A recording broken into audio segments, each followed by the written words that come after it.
Hey guys, so welcome to the help screen, and this is how to file a dispute on a Cash App. So guys, this is a step-by-step guide, so just follow along. I will be showing a little bit of the Cash App support page as a visual presentation. So guys, first thing that you will do is open up the Cash App application on your device. And guys, on the home screen of Cash App, select Activity tab right here. And then after that, guys, select the transaction you like to dispute. And then tap on the three dots in the top right corner. And now select report an issue. After that, select the option that best describe your issue and then tap next.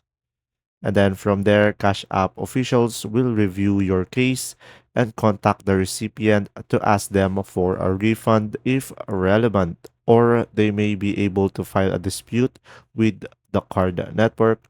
And then after that, they'll send you an update on the investigation. And after reviewing the case, Cash App officials will notify you of their final decisions.